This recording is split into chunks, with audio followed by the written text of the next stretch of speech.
하나님 말씀 사도행전 13장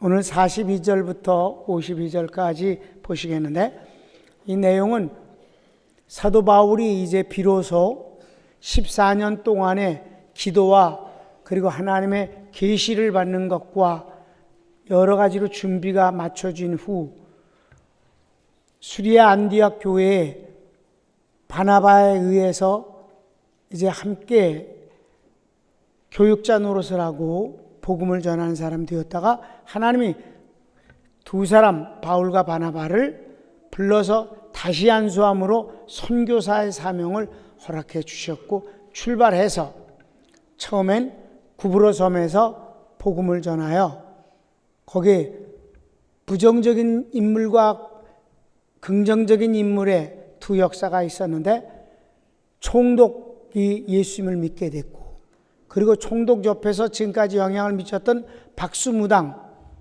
바예수라는 인물에겐 바울이 그를 저주함으로 말미암아 하나님의 원수야, 복음을 반대하고 걸림돌이 되기를 언제까지 하겠느냐 하면서 그 눈이 얼마 동안 멀어서 보지 못하게 되어지는 그런 기적의 역사를 통해서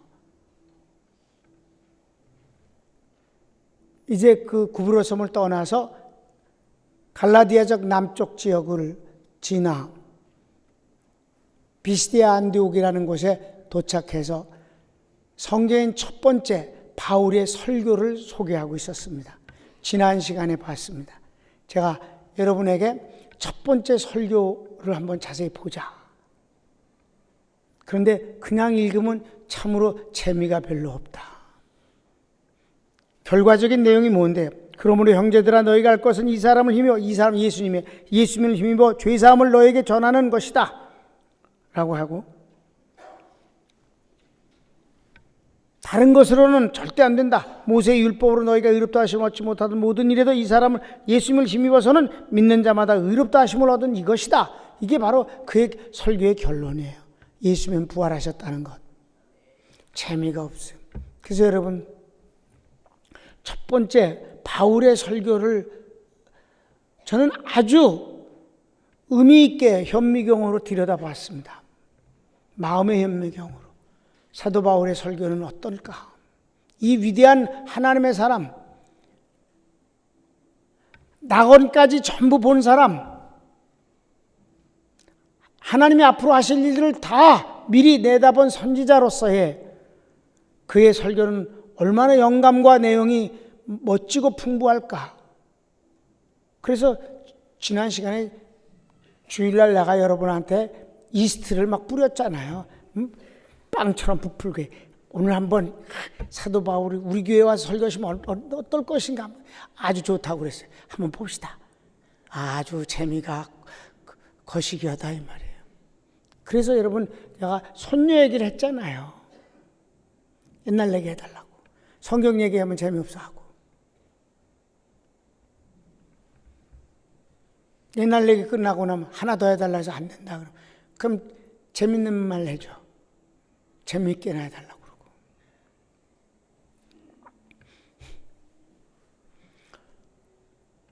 여러분, 성경은 우리를 재미있게 해주려고 하는 책이 아닙니다. 살리는 것은 영이니 육은 무익하니라. 내가 너에게 이른 말이 영이요 생명이니라. 주님의 말씀은 생명입니다. 살리는 것이에요. 재밌는 게 아니고 감동을 주려고 하시는 예술이 아닙니다. 예술은 감동이 없으면 망하지요.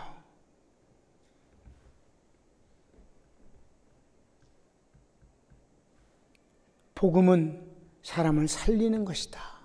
죄사함을 얻고 의롭게 되는 것이라고 결론을 내렸습니다. 그랬더니 오늘 42절에 사람들의 반응이 어떻게 됐는가 보십시다. 다 같이 42절 읽읍시다. 시작. 저희가 나갈새 사람들이 청하되 다음 안식일에도 이 말씀을 하라 하더라. 패한 후에 유대인과 유대교에 입교한 경건한 사람들이 많이 바울과 바나바를 쫓으니 두 사도가 더불어 말하고 항상 하나님의 은혜 가운데 있으라 권하니라. 그런데 이 말씀이 끝났을 때 반응은 의외로 대단했다 이 말입니다. 다음 안식일에도 꼭 말씀을 전해달라 하지 말고, 그리고 패한 후에 많은 사람들이 찾아와서 예수님에 관해서 묻고 그 예수님을 아주 기뻐하고 의지하게 되고 그분을 믿고 좋아하더라. 성령님의 역사입니다. 사람의 말재주 갖고는 되는 게 아닙니다. 성령님의 역사예요. 읽어봤지만 썩 재미있는 말씀이 아니었어요. 성령님이 역사하는 것이 제일 중요한 일이다. 선교는 정말 성령님이 함께 하셔야 합니다. 그런데 성령님이 함께 하시면 생각했던 것보다 너무 엄청난 결과를 주십니다.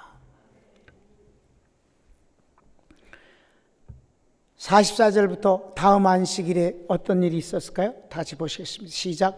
그 다음 안식일에는 온 성이 거의 다 하나님의 말씀을 듣고자 하여 모이니 유대인들이 그 무리를 보고 시기가 가득하여 바울의 말한 것을 변박하고 비박하거늘.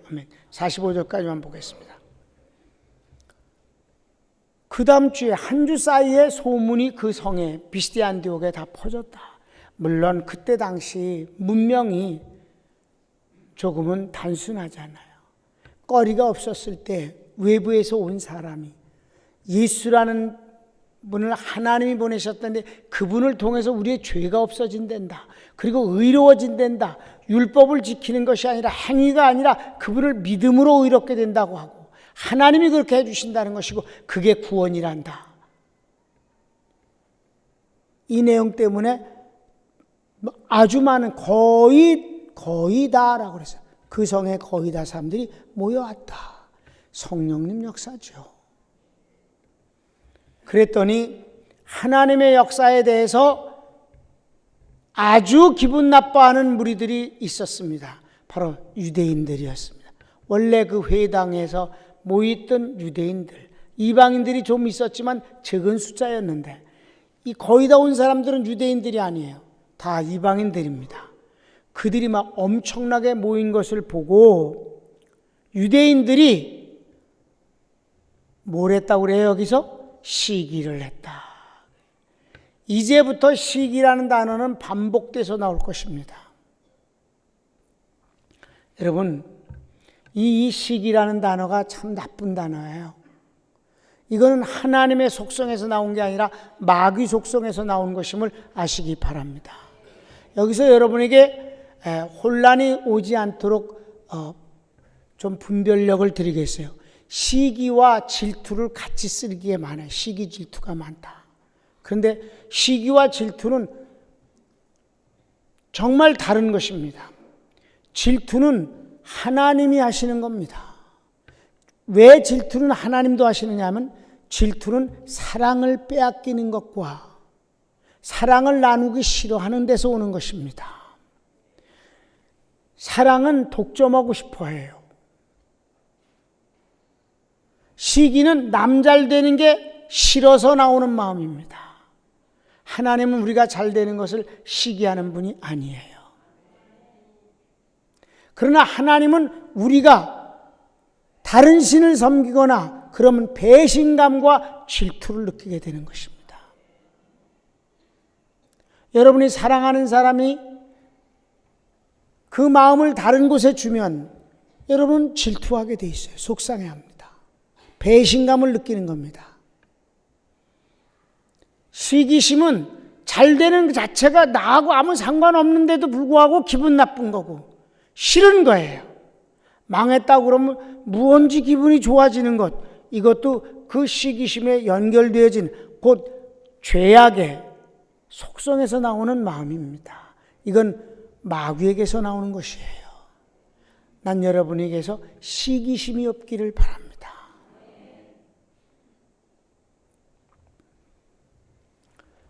시기심이 첫 번째 나온 것은 어디서 표현되고 있느냐 하면 아담과 하와 사이에서 첫 번째 난 아들이 가인인데 그 동생 아벨이 있었지요. 둘이 성장해서 각각 직업이 달랐는데 하나님 앞에 예배를 드렸어요. 제사를 드리는데 하나님이 아벨과 그 예물은 받으시고 그 예물에 증거하사 응답하셨다, 축복하셨다고 그랬습니다. 그런데 가인은 받지 않으시고 가인의 예물도 받지 않으셨다고 그랬습니다.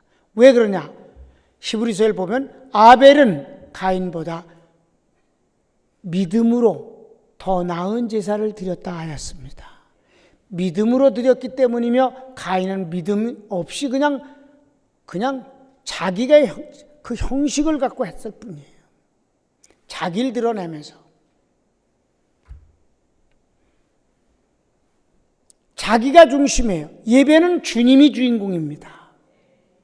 그러니까 가인이 하나님이 받지 않으시니까 자기가 부끄럽게 된 거예요.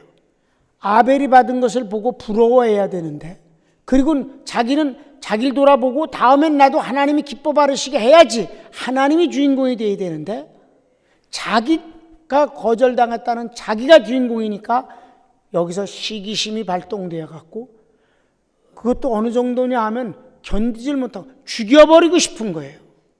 그래서 마침내 아벨을 돌로 때려 죽였습니다.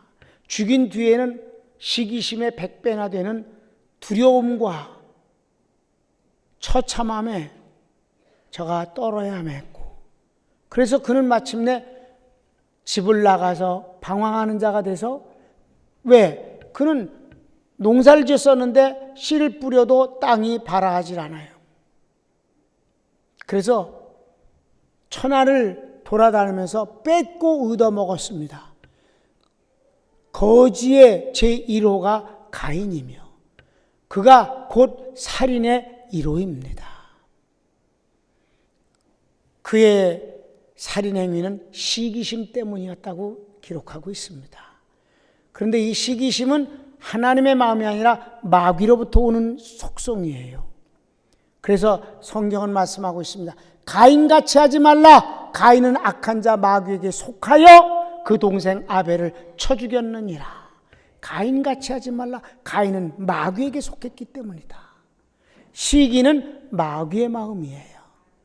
사랑하는 여러분, 하나님 내 마음에서 시기심을 거두어 주시옵소서. 그래서 내가 여러분을 어떻게 훈련을 시켜요? 예배가 맞춰질 때 하나님께 영광을 돌린 후 손을 들어서 영광을 돌리고 이웃에게 뭐라고 합니까? 주님 축복 많이 받으십시오. 주님 축복 많이 받으라고 해놓고 그가 잘된 걸 시기할 수는 없겠지 아무래도. 그러니까 축복하는 것은 시기심이 생기지 않은 예방주사와 같다고 나는 생각합니다. 잘된 것을 보면은 어떻게 하라고 그럽니까? 축하합니다. 다 같이 축하합니다. 그보다 더 중요한 건 부럽습니다. 부럽습니다 하면서 시기하진 않아. 부럽습니다. 나도 그런 축복을 꼭 받겠습니다. 부럽습니다. 그러니까 선진국은 참 감사합니다. 미안합니다. 부럽습니다. 이게 아주 습관적으로 나온단 말이에요. 대화 속에서. 정말이에요. Thank you, sorry, envy you. 이게 아주 습관. 다시 부럽습니다. 시기가 끌어올라옵니다. 그러지 않고 부럽습니다. 축하합니다. 부럽습니다. 근데 이 누가복음과 사도행전을 기록한 누가라는 사람은 본래 직업이 의사입니다. 그래서 성경을 기록할 때 자기 그 전문성을 살려서 그 의학 용어를 잘 씁니다. 그런데 여기서도 이 시기라는 단어를 병으로 쓰고 있는데 뼈가 썩어서 죽는 병입니다. 그러니까 시기심은 여러분, 시기심 때문에 남을 괴롭힐 수 있지만 남을 괴롭히는 것이 셋이라면 자기 자신을 괴롭히는 것은 그보다 훨씬 더 많아 7 이상이라는 것이죠. 그래서 시기심은 곧 자기를 자기를 병들게 하는 것이고 자기를 망하게 만드는 병이다. 아멘. 그러니까 시기심은 아주 나쁜 병입니다. 그러니까 그거는 버리는 게 좋지요. 아멘. 다시 시기심아 가라. 귀신아 가라 하는 말과 똑같은 거예요. 여러분 그런 기도 많이 하면요 정말 시기심이 사라져요. 진짜예요. 그렇게 성령님께 의지하고 기도해 보세요. 시기심 사라지면 여러분 마음이 평안합니다. 사랑에는 시기심이 없게 돼 있어요. 사랑에는 뭐가 있어? 질투는 있어. 질투는. 그러니까 시기와 질투를 하나로 보는 건 무식한 소리예요. 시기심은 마귀로부터 온 거예요. 질투는 하나님도 하셔요.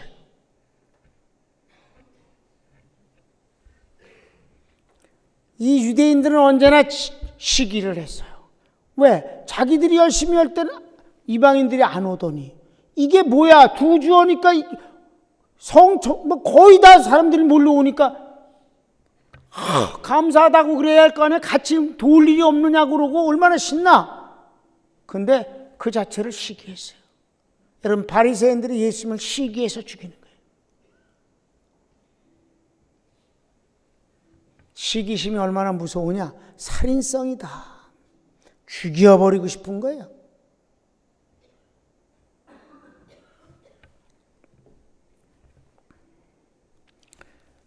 그랬더니 사도 바울이 어떻게 했는가? 46절부터 47절까지 보시겠습니다. 시작. 바울과 바나바가 담대히 말하여 가로되 하나님의 말씀을 마땅히 먼저 너희에게 전할 것이로되 너희가 버리고 영생 얻기에 합당치 않은 자로 자처하기로 우리가 이방인에게로 가노라. 주께서 이같이 우리를 명하시되 내가 너를 이방의 빛을 삼아 너로 땅끝까지 구원하게 하리라 하셨느니라 하니. 아멘. 이랬더니 이게 시기를 한 것에 대해서 사도 바울이 어떻게 했느냐? 담대하게 말했다.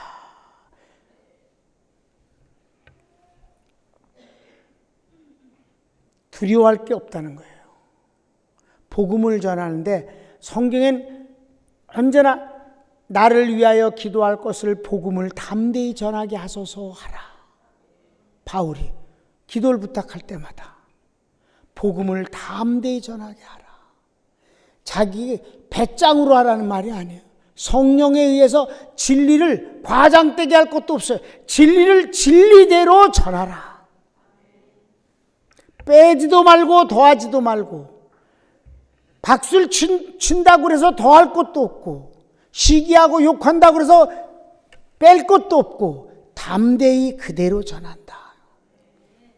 내가 너희에게 곧 유대인들에게 먼저 전하지만은 너희가 마치 영생과 축복을 거절하고 자기 자신을 그 축복에서 제외된 자로 스스로 자처하니 나는 이방인으로 가겠노라. 여러분, 복음은 우리가 핍박을 받고 모든 희생을 다하고 사랑해서 끈질기게 전해야 되겠지만은 복음 자체를 구걸해선 안 됩니다. 복음은 영생이며 예수님이며 하나님이십니다. 우리가 복음 자체를 비굴하게 만들어선 안 된다는 것이죠. 전하는 사람은 핍박을 받아도 좋고 전하는 사람은 희생을 해도 좋고 전하는 사람은 양보를 해도 좋지만은 복음을 양보해서는 안 된다. 복음의 권위를 높여야 한다. 아멘. 그래서 그 복음의 권위를 지키느라고 순교를 당하는 거예요.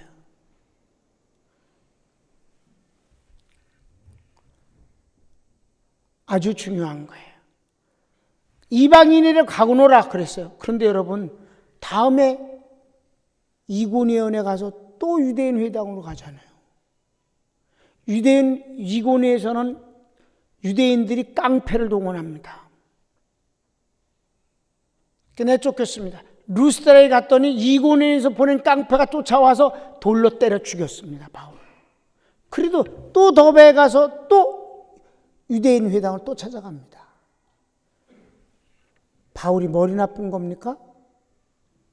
도대체 유대인 회당에 가기만 하면 시기해서 이렇게 괴로움을 당하는데 뭐하러 가느냐고. 처음부터 이방인 사도로 부름을 받았으면 이방인에게만 가면 됐지. 이게 바로 사도 바울의 이중적 마음입니다.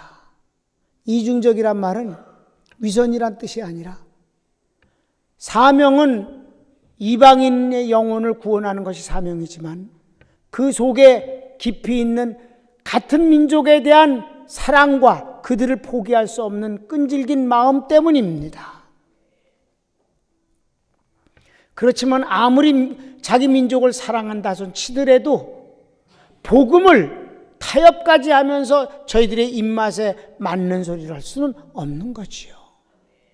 그래서 나는 여기에서 이 사도 바울을 사도행전을 통해서 연구하면서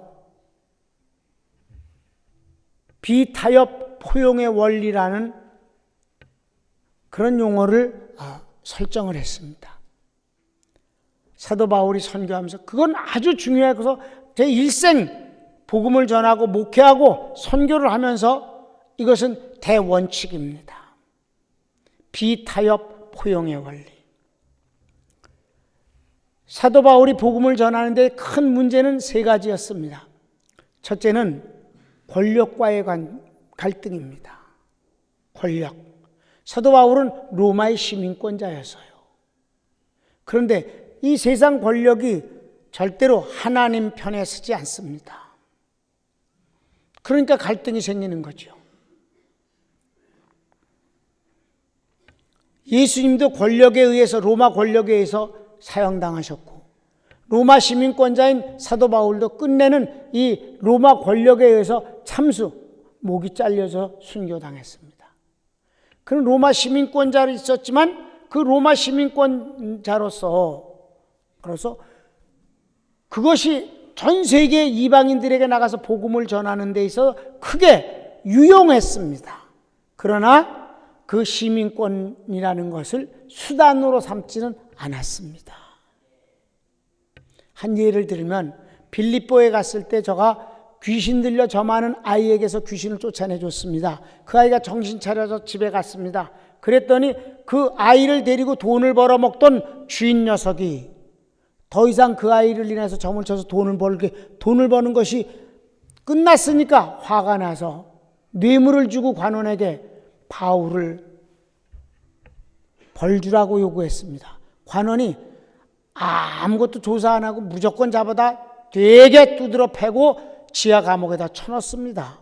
그때 바울이 로마 시민권을 내보였으면 절대로 저는 단 하나도 맞지 않았을 것입니다. 근데 그때 로마 시민권을 쓰지 않았다는 거예요. 그 대신 감옥에서 저가 기도하고 찬송할 때 하나님은 로마 시민권으로 할 수 없는 하나님의 능력으로 그 감옥이 지진이 나서 옥문이 다 열리고 죄수들의 착고가 다 풀려버리니까 간수가 이건 내가 감당할 수 없는 일이다 하여서 자결을 하려고 그럴 때 죽지 말라. 아무도 도망가지 않았다. 정말 그렇게 된 것을 보고 오히려 간수가 사도 바울을 데리고 자기 집에 갔어요. 밤에. 이거야말로 직무유기지, 죽을 짓이지. 자는 가족들을 전부 깨워서 복음을 듣게 하고 그날 세례받고 그리고 다시 감옥에 왔다가 아침에 관원이 죄수를 데리고 신문할 때 그제서야 내가 로마 시민권자를 신문도 안 하고 죄를 확정짓지도 않은 채 지하 감옥에다 사람을 구타해서 집어넣는 것이 이게 법이냐? 그가 질거부려갖고 너 로마 시민권자 맞냐? 그렇다. 나는 돈을 많이 주고 이 시민권을 샀는데 넌 어떻게 얻었냐? 난 날 때부터다. 로마의 직할시인 다소의 시민권자다. 그랬더니 뛰어내려와서 직접 결박을 풀어주면서 제발 용서하라고 이랬다 이 말이에요. 무슨 말입니까? 로마 시민권이라는 것이 복음을 전하는데 크게 유용한 건 사실이지만 그걸 의지하진 않았다. 유대교와 이 복음이 부딪히는 이 갈등이 제일 컸어요. 그러니까 그들을 사랑하기 때문에, 그들의 영혼을 사랑해서 로마서 9장 5절에 보면 내가 망할지라도 내 동족들이 구원받길 원하노라고까지 말했습니다. 그러니까 포용의 원리가 있지만은 그렇다고 해서 복음을 타협할 수는 없었어요. 그러니까 바보 같은 짓으로 보이는 이 짓을 반복해내는 것입니다. 문화의 관계 갈등입니다. 그때 당시 로마 시대 때는 군대는 로마지만은 문화는 헬라 문화였습니다. 문화의 중심은 언제나 종교입니다. 그리스 종교라는 것은 다신론이지요. 제우스 신이 신 중에 앱인데 어찌나 바람둥이인지 아무하고나 바람을 펴갖고 아무 새끼나 막 나갖고 새끼 신들이 우글우글해. 여러분 알잖아. 바카스는 술신이잖아. 별의별 신이 다 있어 하여튼.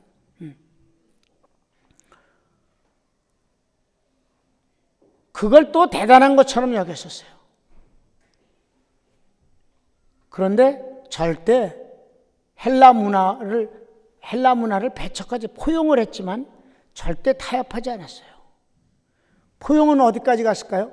신약 성경을 히브리어로 쓰지 아니하고 히브리인들이 저자인데 다 헬라어로 썼다는 것이지. 아멘. 포용의 원리예요. 이것이 바로 복음을 전할 때 우리가 갖는 기본적 자세예요. 그러니까 여러분이 아세요. 목사님과 정치인과 사업가는 다 다르게 사는 거예요. 정치는 다 같이 타협. 원래 정치는 타협이에요. 소통이라는 게 사실은 뭔데? 타협이에요. 타협 안 하고는 뭐 안 되는 거예요, 정치는.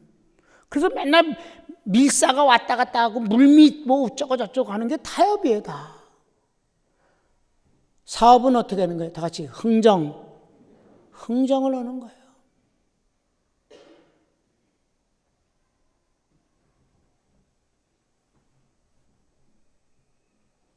정치인이 목사님 같이 살 수도 없는 거고, 목사님이 정치꾼 같이 살아서도 안 되는 거고,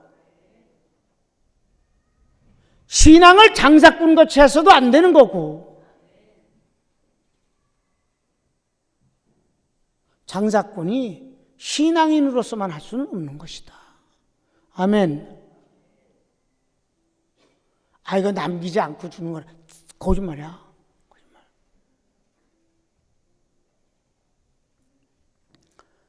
그러니까 신앙은 그러니까 여러분이 장사를 할 땐 장사의 모습이고 뭐 사회생활 할 땐 거기에 걸맞는 지혜롭게 처신하면 되는데 하나님 앞에서만큼은 신앙 하나만큼은 신앙 분야만큼은 다 같이 비타협 포용의 원리 그렇게 사시기를 바랍니다. 그게 맞습니다. 진리를 타협하기 시작하면 2000년이 지나면 진리는 없어졌습니다. 진리는 전하는 것만이 아니라 지키는 데도 생명을 바쳤기 때문에 오늘까지 진리가 진리로 온 것입니다. 그러니까 목사님은 비타협 포용의 원리로 살면 되는 거예요. 정치인같이 발이 넓고 수단이 좋고 그래야 유능한 것이 아닙니다. 내가 누군가 하는 정체성을 알아서 거기에 걸맞게 사는 것은 중요한 일이것이다. 내가 아닌 딴 사람인 척하는 건 배우입니다. 그건 배우가 사는 방법이에요. 연기지. 우린 연기를 하는 게 아니니까. 그러니까 비타협 포용의 원리라. 사랑하지만 타협할 수는 없다. 복음을 열심히 전하지만 구걸하지는 않는다. 아멘. 잘 하셔야 합니다. 그래서 48절부터 또 보시겠습니다. 시작.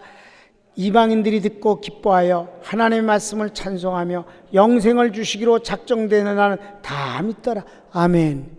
여러분, 여기서 바울의 능력이 아님을 알게 되는 것이, 영생을 주시기로 하나님이 택한 백성들은 다 믿더라. 아멘. 하나님이 보이지 않지만 역사하신 이는 하나님이셔요. 이방인들을 구원하시겠다고, 이방인의 사도로 세우겠다고 약속하시더니 과연 유대인들은 그를 시기해서 죽이려고 하고 미워하고 내쫓지만은, 똑같은 말씀인데 이방인들은 기뻐하였다. 그리고 복음을 받더라. 하나님의 역사다. 여러분, 제가 선교 나갈 때 제가 말 잘하게 해달라고, 설교 잘하게 해달라고 기도하지 마시고 하나님이 역사하시자, 하나님께 잘 쓰여지는 우리 목사님 되게 해주소서. 쓰여지는 사람이지 내가 뭘 하는 사람이 아니에요. 하나님이 하시면 되는 겁니다.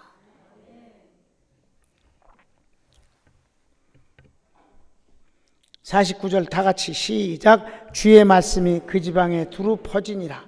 이에 유대인들이 경건한 귀부인들과 그 성내 유력자들을 선동하여 바울과 바나바를 핍박해 하여 그 지경에서 쫓아내니. 자, 여기 단어가 또 하나 나와 있어요. 다 같이 선동. 선동이라는 단어는 하나님께 속한 단어가 아닙니다. 이것도 시기가 마귀에게서 나온, 선동도 마귀에게서 나온 단어입니다.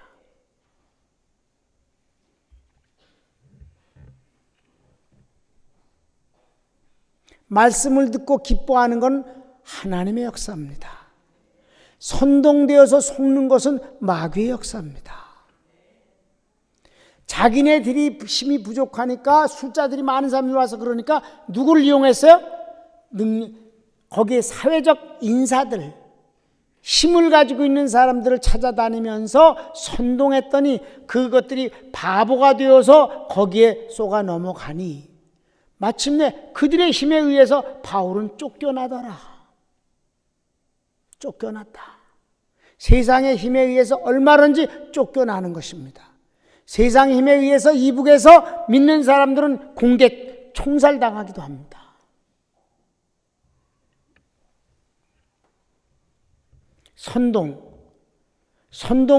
선동하는 사람이야 물론 나쁜 사람이지만 선동당하는 것도 참으로 어리석은 일이지요. 잘못된 믿음. 그래도 그건 그래도 약간은 선동이지. 마지막 봅시다. 51절 시작. 두 사람이 저희를 향하여 발에 티끌을 떨어버리고 이고니로 가거늘 제자들은 기쁨과 성령이 충만하니라. 여기 분명히 나뉘어져 있어요. 시기에서 쫓아내는 자들, 기쁨과 성령이 충만한 제자들, 구원받은 백성, 새로 구원을 받은 사람들. 그리고 여기 바울 좀 보세요. 내 평생에 발에 먼지를 떨어버리진 적은 없어. 아직 속으로는 떨어버렸을 수도 있어. 복음이 거지 발사계가 아니야. 복음은 하나님이셔. 복음은 예수님이고 구원이요. 복음을 전하는 사람을 갖고 뭘 할 수는 있지만 복음을 능멸하는 건 안 돼. 우리가 희생을 하고 참고 인내하고 끝까지 그 영혼을 위해서 포기하지 않고 하는 건 중요하지만 그가 원한다고 복음을 같이 능멸할 수는 없어. 아멘. 그러니까 복음을 전하는 것은 구걸이 아니에요. 우리는 거지가 아니에요. 믿으시면 아멘. 최고의 선물을 주는 담당함으로 할 수 있게 되길 바랍니다. 예수님은 부끄러운 분이 아니에요. 구원은 자랑이에요. 구원은 최고의 선물이에요.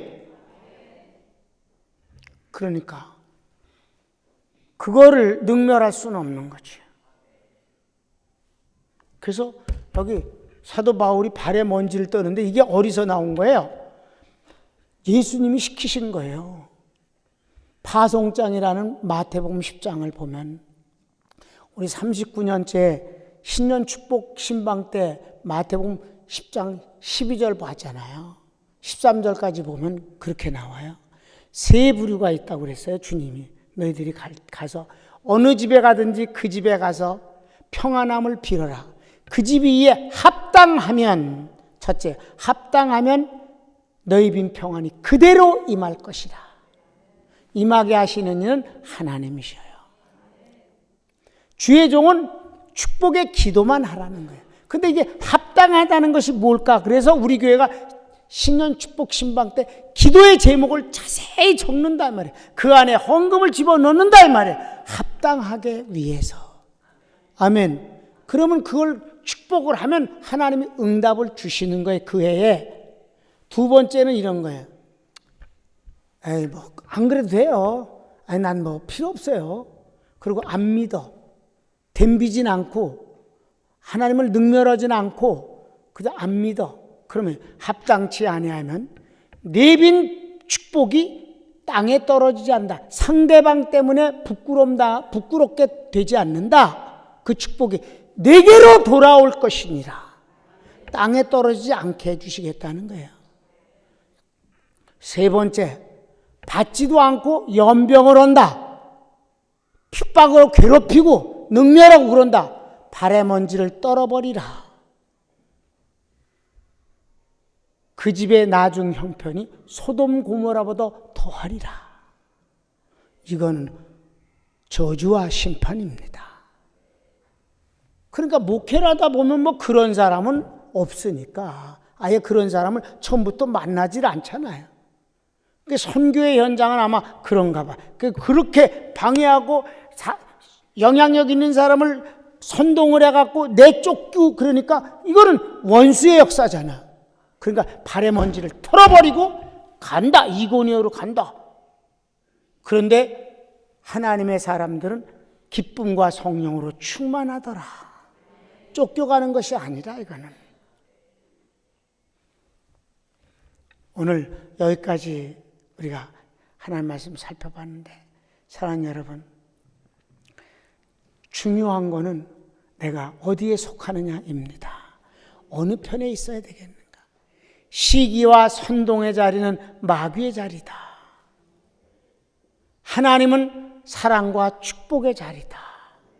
그리고 부흥과 잘 되어지는 것이 하나님의 역사다. 시기심은 정말 남을 괴롭히는 결과가 있더라도 그 전에 자기가 병이 드는 것이니까 그건 정말 안 좋다. 부럽습니다. 축하합니다. 나도 그런 복을 받고 싶습니다. 아멘. 그러면 어떻게 될까? 이쪽이 마음이 불편할까? 편안해집니다. 상대방은 막 몸둘 바를 모르겠지 뭐. 이거 갖고 뭐 이렇게 부러워하시. 오히려 부끄럽습니다. 더 큰 복을 받으시겠어요? 보니까 마음 씀씀이가. 근데 요거하고 또 요거하고 다르면 또 안 돼.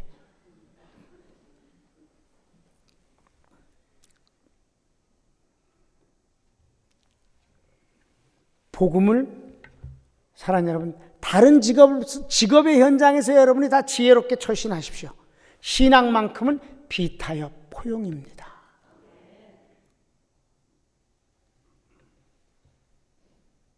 이건 제가 목사님들에게 참 정말 흥분해서 열강을 하는 내용이기도 합니다. 목사님은 장사꾼 같아도 안 되고 정직꾼 같아도 안 된다. 목사님은 그냥 주의 종임, 주님의 것이면 된다. 성도들을 사랑하고 마귀를 적으로 삼아 싸워 이기고 진리를 전할 뿐만 아니라 지키고 그 진리를 멋지고 아름답게 떠받들고 이게 바로 교회가 할 일이옵시다. 손을 모읍시다.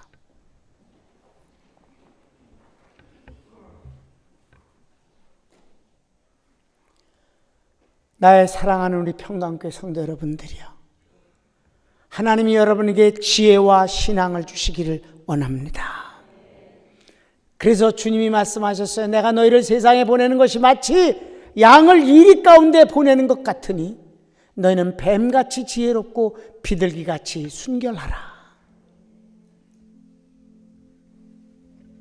사랑하는 여러분, 여러분이 세상살이가 얼마나 힘든 줄 내가 잘 알기 때문에 여러분들이 출근할 즈음에 나는 여러분을 위해서 기도합니다. 하나님의 성령이 여러분을 도와주시길 원하며, 이렇게 복음으로 받아들인 이 믿음이 여러분에게 좋은 것으로 능력으로 드러나기를 원합니다. 다만 하나님 앞에서 신앙생활만큼은 아주 순결함과 비타협과 아름다움과 포용의 원리로 살아봅시다. 다시 주여 한번 부르기도 합니다. 주여, 사랑하는 주님 감사합니다. 축복하시는 주님.